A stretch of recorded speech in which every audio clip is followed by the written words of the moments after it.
DreAllDay.com. Tuned into the show where you learn the discipline to show up day after day, to do the work, the confidence to put yourself out there boldly and authentically, and the mental toughness to continue showing up, doing the work, putting yourself out there, even when the success you expected to achieve has yet to be achieved. And on top of all this, you get a huge dose of personal initiative. That is the go-getter energy that moves any one of us, including yourself, to go and make things happen instead of waiting for things to happen. And then we put all this together into a series of frameworks, approaches, insights, strategies, and techniques underneath the umbrella of one unified philosophy that is called Work on Your Game. My name is Dre Baldwin, also known as Dre All Day, and welcome to the show. And today's topic is how to create structure. That's what we're going to talk about here today. How structure is actually created, not just why, but how. Before we get into that, I want to remind you all of two things. First of all, my daily motivation and Monday motivation text messages, which are guaranteed to have you focused, sharp, and on point to start your day or week, respectively. All you got to do to get those is be in my text community. It is free to join. My number is 305-384-6894. Once we start sending those messages out again, you'll be getting that message straight to your phone, and it will do what I said it's going to do. Just text me, and once we start sending them again, you'll get an automatic message from our bot letting you know that they're on the way, and you also have an option of choosing how often you want to receive the messages. Secondly, Work on Your Game University. That is a place where I do all my coaching. If you would like to be coached by me, we have a 4-part framework based around mindset, strategy, systems, and accountability. It is for high-level performers, people who are serious about getting to your highest level when it comes to your business, when it comes to your personal life, understanding that it is the mindset that leads to the activities, which leads to the outcomes, and we are in a results-based business. And you listen to this show, if you listen to the show enough, you got a pretty good idea whether I'm somebody you would want to have as your coach or not.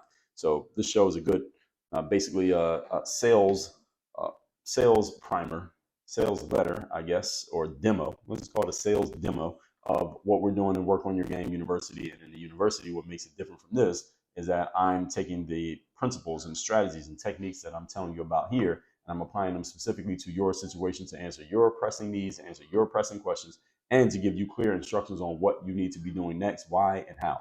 That is all happening in Work on Your Game University. Again, go to that link. You can see more of that about what we're doing, why we're doing it, how we're doing it, and what you get access to when you join at workonyourgameuniversity.com. Getting into the topic here, how to create structure. Now, I told you many times that confidence comes from discipline, and discipline is a byproduct of structure. So anybody who wants more discipline in your life, you need to invoke more structure into your life, into your business, or wherever you're looking to have that discipline. And today, I will tell you how that structure is created. Okay? So basically, I'm going to give you the blueprint and unravel what you can do to put structure in place, which is going to make it easier for you to be disciplined, which leads to confidence, performance, results, and rewards. Point number one. Topic, once again, is how to create structure. First thing you got to ask yourself is, what do you want? What's the outcome? Remember, we're in a results-based business. So when I say outcome, that is synonymous with results in the context of this episode. Outcome and results, pretty much the same thing. What do you want? You need to get really clear on what you want, because when you know what you want, then we can make our decisions and put together plans based on what actually produces the desired results. But if you don't have a clearly outlined desired outcome, then it doesn't really matter what you do, because we don't know where we are going. It's kind of like you hop in a car and start driving around. But if you don't have a destination to get to, it doesn't matter where you drive. Right? Just keep driving until you run out of gas, I guess. You're at the airport and you want to get on the plane, and you want to buy a ticket right there at the airport. The agent at the counter is going to ask you where you want to go. All right, if you don't have an answer, well, it doesn't really matter which plane you get on, does it? All right, as long as it's available, I guess they'll sell you a ticket. So you got to get clear on what you want. Now, we just talked about this in yesterday's episode when I told you that getting to completion is part of the accomplishment process. If you don't know what completion means, what it entails, then you cannot accomplish anything. So knowing that something is complete, that's how you can say this has been finished, done, I can move on to the next thing. But without that, then again, how do you ever know something is finished? This is how you can have a whole bunch of loose ends, as we say, things that you have started and you're doing, but you don't quite know when they're finished because you haven't decided when it's going to be finished. So for example, this show is something that I haven't decided when it's going to be finished. Maybe one day I'll decide, hey, you know what, I'm going to do 5,000 episodes, or I'm going to do 10,000 episodes. I'm just going to keep doing it every day. And it's the one thing I'm never going to stop doing until I no longer have the ability to speak. We will see. This is something that I have not created an end plan for. But there are other things for which I did or have.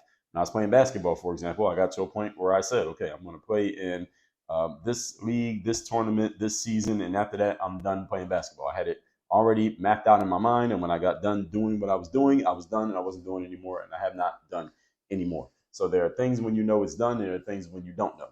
When I'm, give you another example, when I write books, I know when the book is done because I lay out the way I write my books is I frame out all the chapters. So I know this book is going to have these 13 chapters. And while I'm writing, I may add a chapter 14, 15, depending on what's in it, depending on what's coming to my mind. Once I got all those chapters done, I know that the frame of the book, the skeleton, is all set up. Now all I got to do is go fill it in. And once all that's filled in, the book is completed, and I know exactly what steps need to be followed when it comes to the marketing, when it comes to the packaging, when it comes to the printing, etc. So I know the book is done, and I can move on to the next thing. Most things, everyone, that we're doing, you probably want to have an endpoint to it because the endpoint is part of the structure. Where do we start? What's the middle? What's the end? If you don't have an endpoint, then you have a kind of an open structure, a loose structure, and that can kind of be a problem in most things. Most things you want some type of endpoint. Not everything, but most things. So we take a company like Google or Amazon. These companies, I doubt they have a point where they say, okay, we're just going to shut everything down and it's done. Usually they probably want to keep going. Doesn't mean they'll be able to. Maybe somebody will bump them off. But they put themselves in a position where they pretty much want to keep it running for a while at the same time, somebody who works there might say, well, there may be a time for me to step down and step away. The company can keep going, but I'm not going to keep going. So you can take someone like Jeff Bezos, who I believe he is not the active, I don't believe he's the active everyday CEO anymore of Amazon. I believe it was some time ago that he stepped down from being CEO. Let me see if I can find it, because I remember reading about that. And I know he is still available or around, but I know he had stepped away somehow, some way. Let me see if I can find the news. Yeah, Jeff Bezos is stepping down as CEO of Amazon. He'll still have huge power at the company. So this was announced in the summer of 2021. So about 3 years ago, he decided to do this. He handed over his CEO role to Andy Jassy, ending a more than 2-decade run leading the company through its evolution from online bookseller to 1.5 trillion global retail, logistics, and internet behemoth. And they announced it in February that this was going to happen, and I guess that's when it actually took place. So Jeff decided he was going to spend more time on his other ventures, including the Washington Post, which is a newspaper that he purchased, a space company called Blue Origin, and philanthropy, giving away money. So even as he steps back, though, he will still have a tremendous influence because he's his largest individual shareholder. So in other words, he still pretty much controls the company. He just doesn't work there anymore. And he's still a mentor to the CEO, and he's still the head of the board. So he's still the man at Amazon. He's just not working there. He just not have a job there anymore. But otherwise, he's still running things.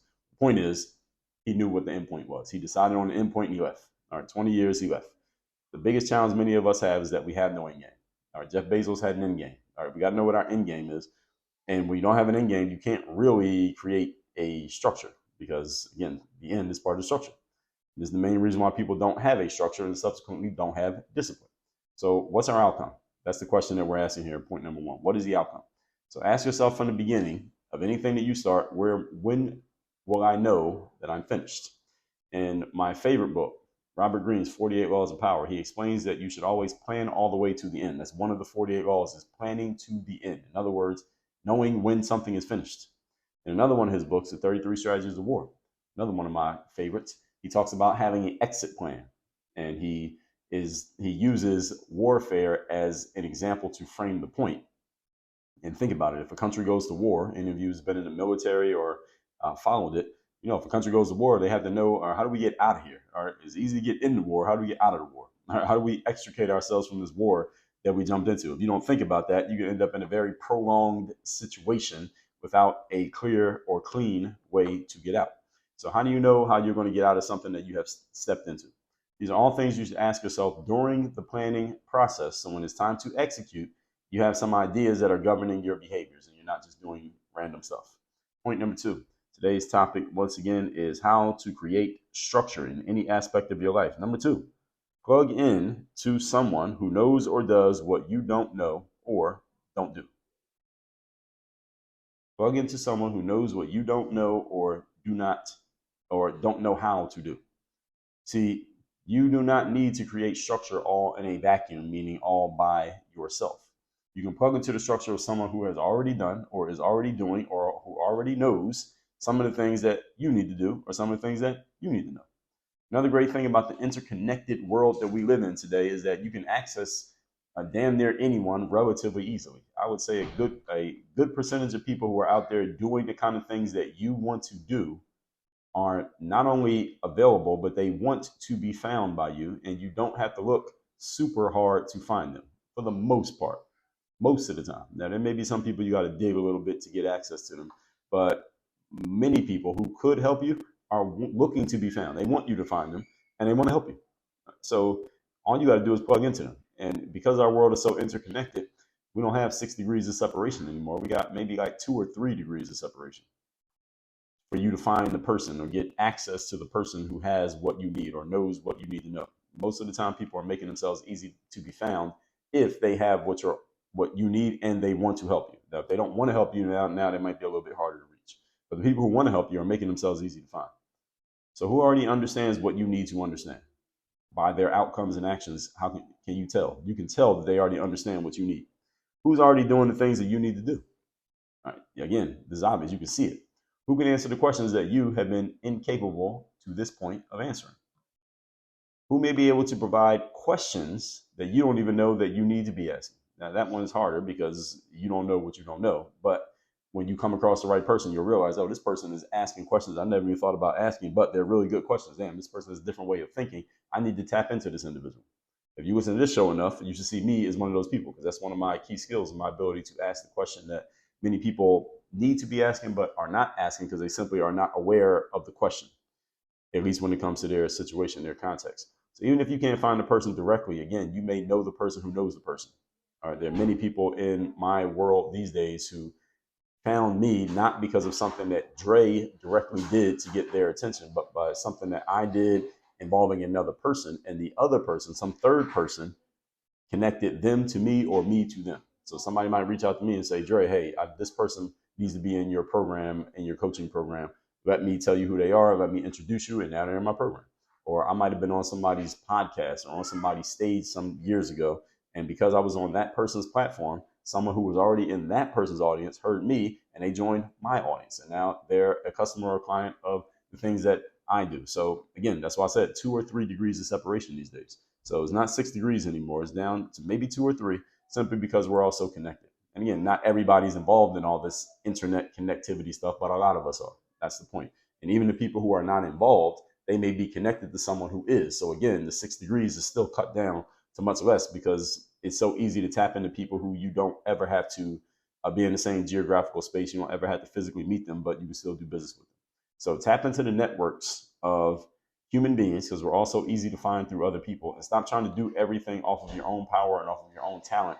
But the fact of the matter is none of us has enough talent, time, or energy to do everything on our own, at least not successfully, if you are ambitious. So if you're an ambitious person, the things that you want to do, you don't have enough time, talent, or energy to do them all by yourself, to get it all done on your own within the time frame of your lifespan. You don't have it. So that means you need to tap into other people who can help you shorten this curve of this achievement curve, if you follow what I'm saying.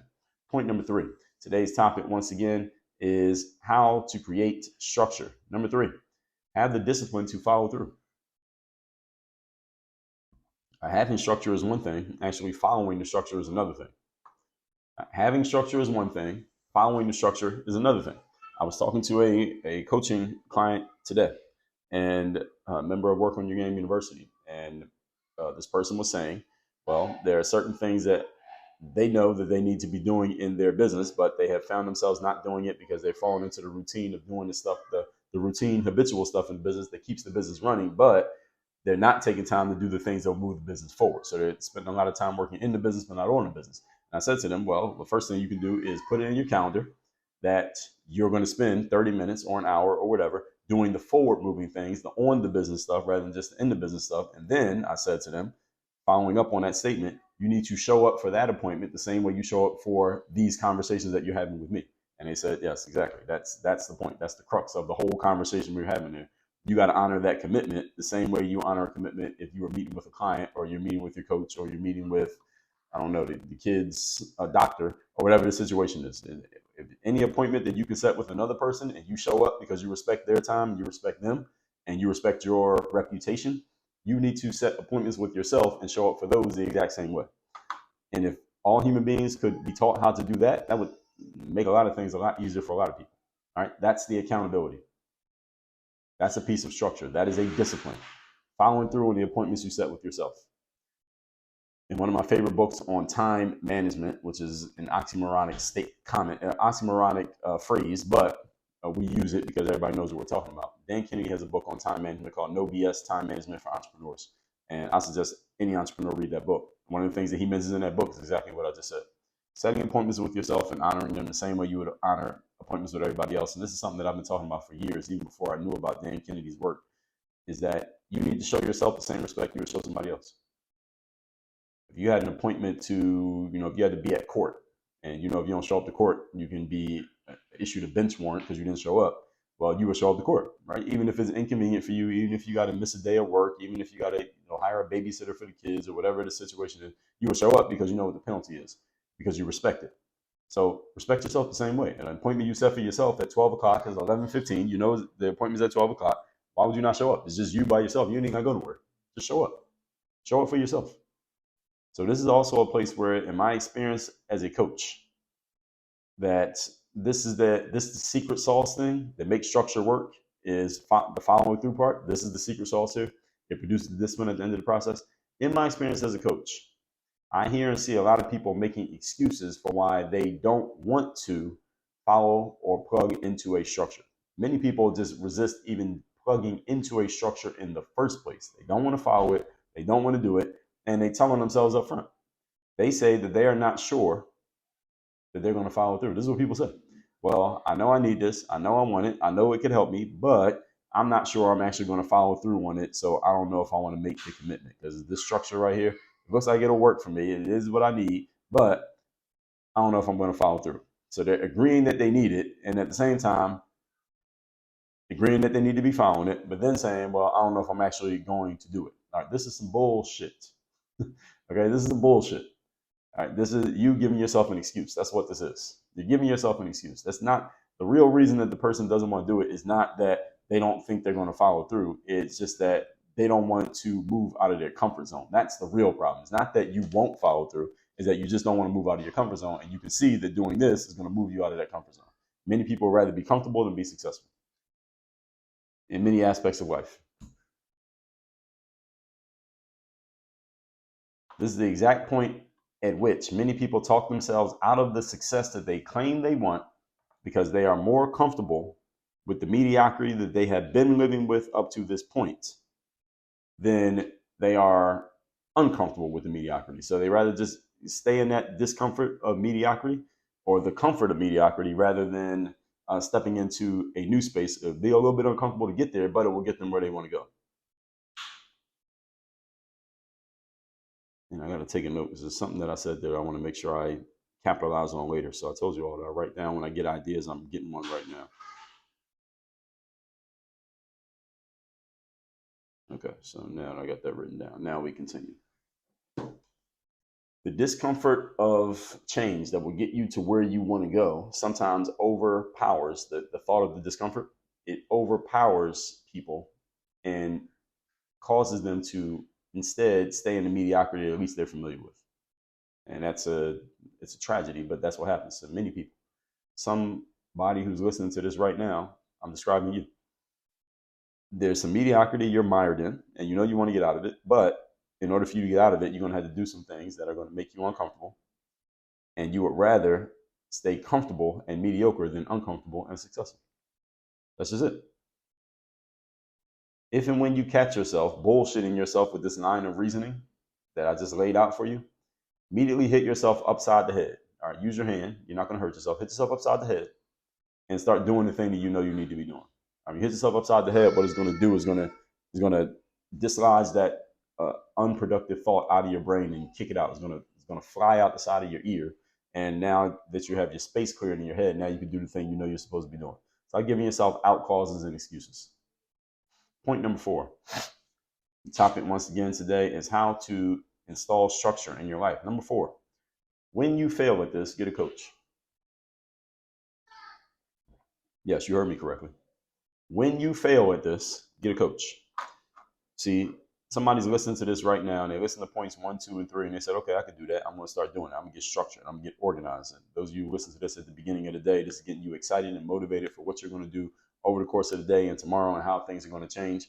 When you fail at this, get a coach. Or since you've already failed at this, get a coach. Stop trying to do everything on your own. I could have put this as a third point, but I'm going to leave it here as point number 4. See, if you're having trouble sticking to and following through on any type of structure in any aspect of your life, this is the simple solution. Tap into the resources of someone or something else that will help you follow through.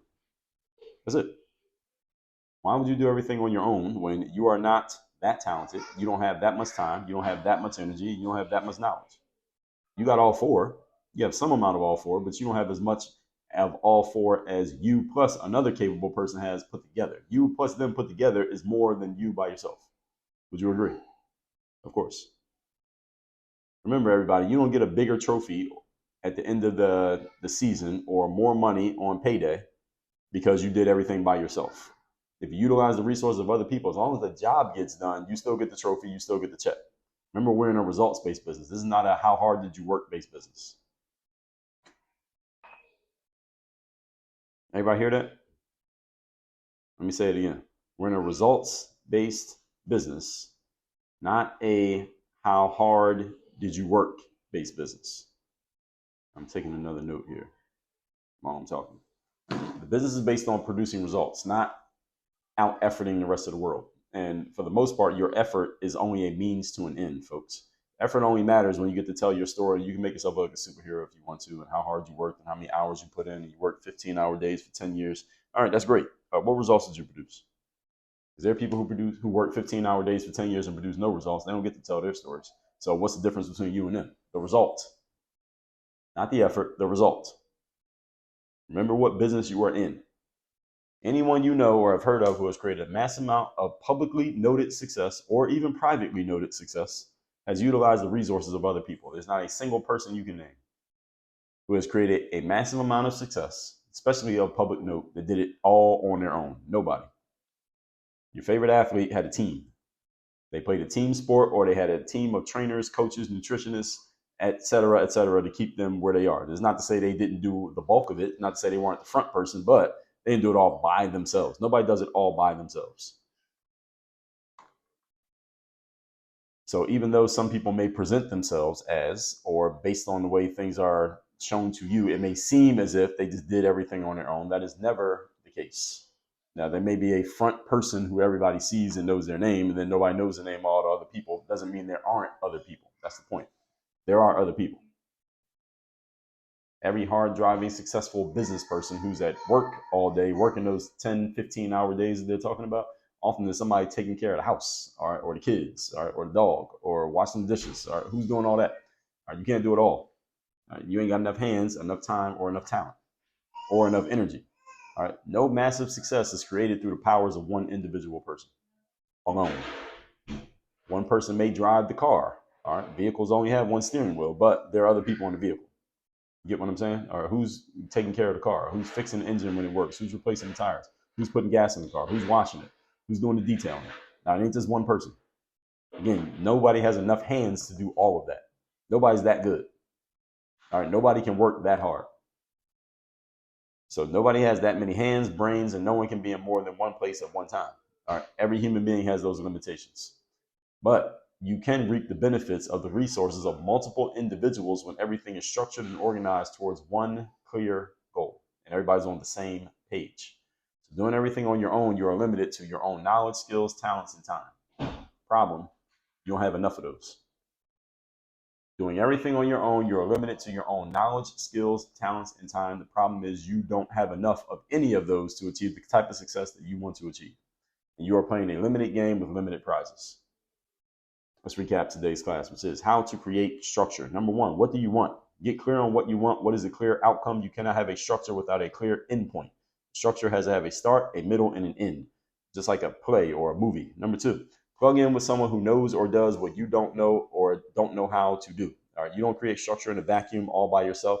Interconnectedness of the world that we're in today means we're down to about 2 or 3 degrees of separation. You can easily find someone who has exactly what you need. Number 3, Have the discipline to follow through. Many people give themselves the excuse of, well, I don't think I'm going to follow through, so I'm not going to start. No, that's nonsense. The reason people don't start is because you don't want to get out of the comfortable mediocrity that you're in, because you don't want to deal with the discomfort of getting out of it. That's the reason that you don't do it. And you're coming up with reasons that sound good, but are not the real reason. Number 4, when you fail at all this, get a coach. All right. Do not try to do everything on your own. Tap into the resources of other people who will help you follow through and will help hold you accountable. Remember that we're not in the how hard did you work business. We're in the results business. As long as you're producing results, it doesn't matter who else helped.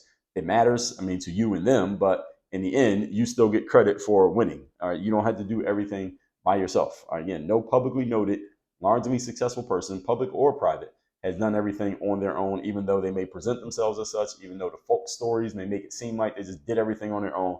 That is never the case. All right, tap into other resources to help you get to your goals faster, more effectively, and just get to the goals, period. All right, many of you are trying to do everything on your own. At your pace, you will never reach your goal because you're trying to do everything on your own. Problem is you don't have enough knowledge, hands, energy, information, or attention to do everything by yourself that needs to get done for you to get to the goal that you have stated. All right, it is impossible. This means you are working with an inaccurate formula that will never work until you make change. Will it be uncomfortable? Yes. And guess what? It's supposed to be.